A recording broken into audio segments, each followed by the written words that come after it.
future researchers! Kumusta kayo? Welcome back to our YouTube channel. This is me again, Teacher Ting May, ang gagabay sa inyong research journey.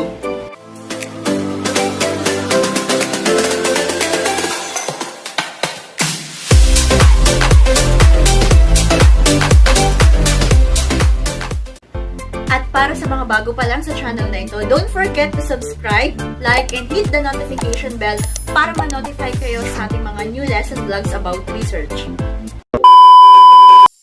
In this lesson, you should be able to recognize international standards and rules in the conduct of research.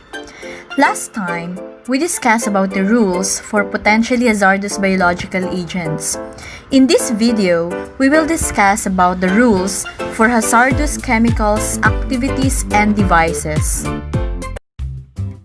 The following rules apply to research using hazardous chemicals, devices, and activities. These include substances and devices that are regulated by local, state, country, or international law, most often with restrictions of their use by minors, such as DEA-controlled substances, prescription drugs, alcohol, tobacco, firearms, and explosives. Hazardous activities are those that involve a level of risk above and beyond that encountered in the student's everyday life.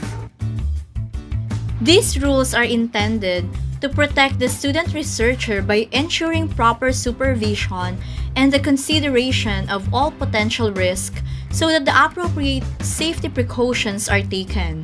Students are required to meet all standards imposed by the ISEF, school, local, and/or regional fair. Let's talk about the rules for all projects involving hazardous chemicals, activities, and devices. Number 1. The student researcher must conduct a risk assessment in collaboration with a designated supervisor or qualified scientist prior to experimentation.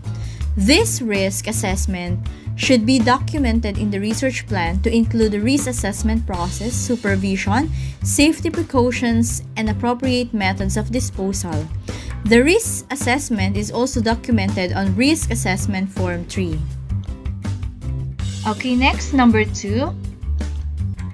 The use of hazardous chemicals, activities, or devices and involvement in hazardous activities require direct supervision by a designated supervisor, except those involving DEA-controlled substances, which require supervision by a qualified scientist.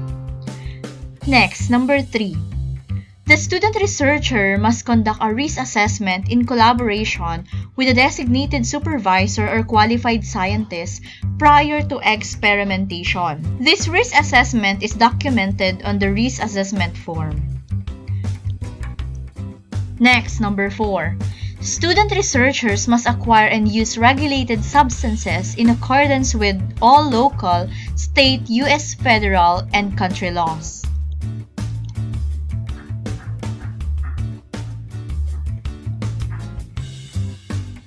Number 5. For all chemicals, devices, or activities requiring a federal and/or state permit, the student or the supervisor must obtain permit prior to the onset of experimentation.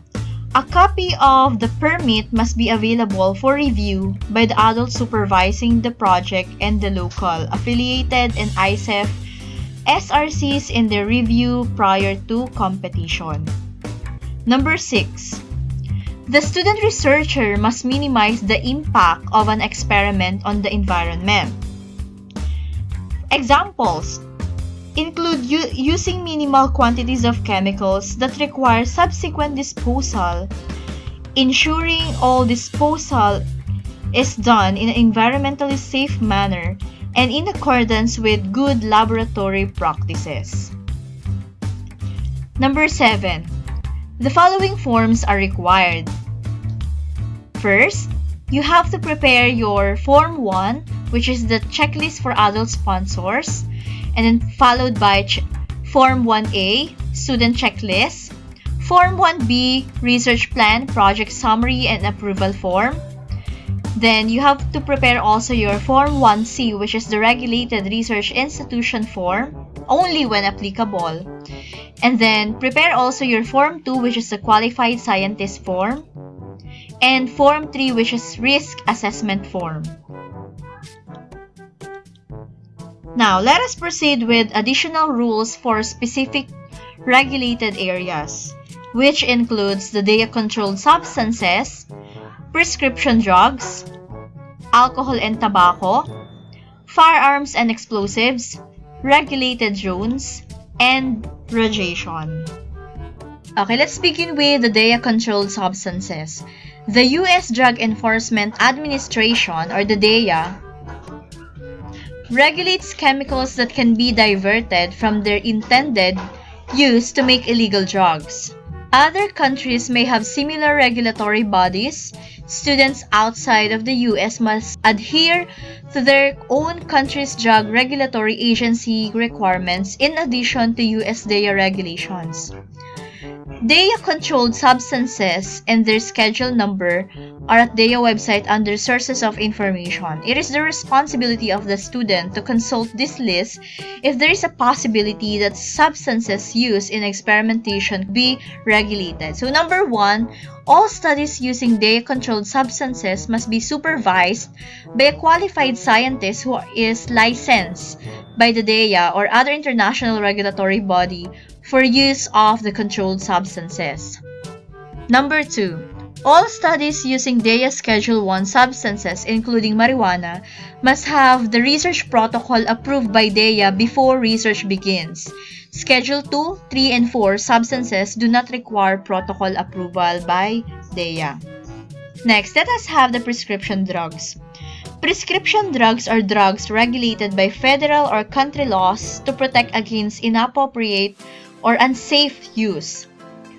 Special precautions must be taken in their use for a science project as follows. Number 1, students are prohibited from administering prescription drugs to human participants. Always remember that you are required to have your science qualified scientist to administer the whatever drugs or whatever activities that you have to perform to human participants.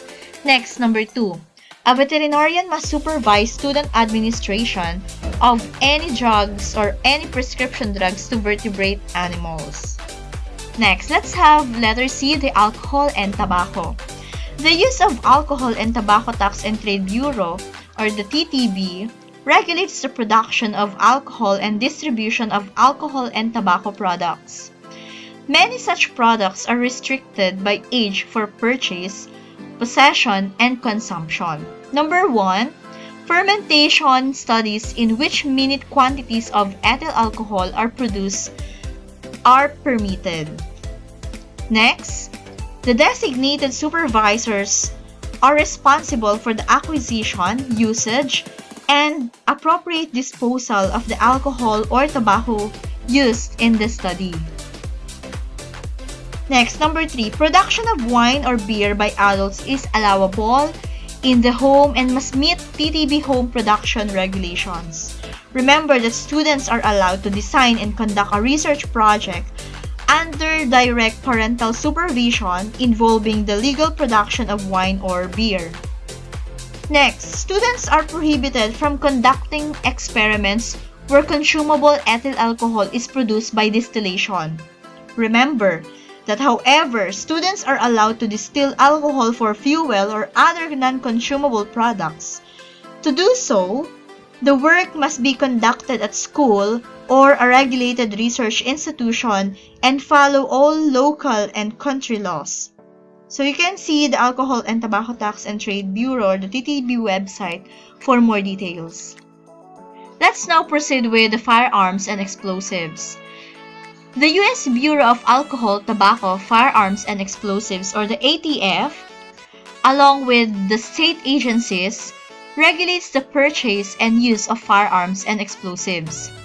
A firearm is defined as a small arms weapon from which a projectile is fired by a gunpowder. An explosive is any chemical compound, mixture, or device, the primary purpose of which is to function by explosion. Explosives include, but are not limited to, dynamite, black powder, pellet powder, detonators, and igniters. The purchase of a firearm by minor is generally unlawful. The use of firearm without proper state certification is illegal. Students should check the training and certification requirements of individual states and countries. So remember that projects involving firearms and explosives are allowable when conducted with the direct supervision of a designated supervisor and when in compliance with all federal, state, and local laws. Number 2. A fully assembled rocket motor reload kit or propellant modules containing more than 62.5 grams of propellant are subject to permitting, storage, and other requirements of federal explosive laws and regulations. And number 3, potato guns and paintball ball guns are not considered firearms unless they are intended to be used as weapons. Now, let's proceed with letter E, which is the regulated drones. Projects involving unmanned aircraft systems or the UAS or drones must follow all state, federal, and country laws. And you can see the Federal Aviation Administration or the FAA for more detail. Now let's proceed with radiation. Projects involving radionuclides or the radioisotopes and X-rays must involve careful examination of the risks associated with the study, and appropriate safety precautions must be taken. Depending upon the level of exposure, radiation release from these sources can be a health hazard. Let's now proceed with the guidance for risk assessment. Below are the guidance on conducting risk assessment when using the following: hazardous chemicals, hazardous devices, and radiation. Let's talk about first hazardous chemicals. A proper risk assessment of chemicals must include review of the following factors. Number 1 is toxicity. Toxicity is the tendency of a chemical to be hazardous to health when inhaled, swallowed, injected, or in contact with the skin. Next, number 2 is reactivity. Reactivity is the tendency of the chemical to undergo chemical change. Number 3 is flammability. When we say flammability, this is the tendency of a chemical to give off vapors which readily ignite when used under normal working conditions. And number 4 is corrosiveness. This is the tendency of a chemical upon physical contact to harm or destroy living tissues or physical equipment. A risk assessment documented on Form 3 must include proper disposal methods for chemicals used in an experiment.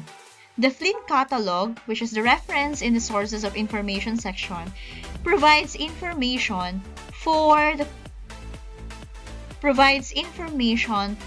proper disposal of chemicals. If applicable, the student researcher must incorporate in the research plan disposal procedure required by federal and state guidelines.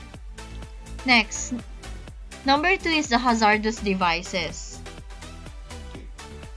The documentation of risk assessment Form 3 is required when a student researcher works with potentially hazardous and dangerous equipment and or other devices in or outside a laboratory setting that require a moderate to high level expertise to ensure their safe usage.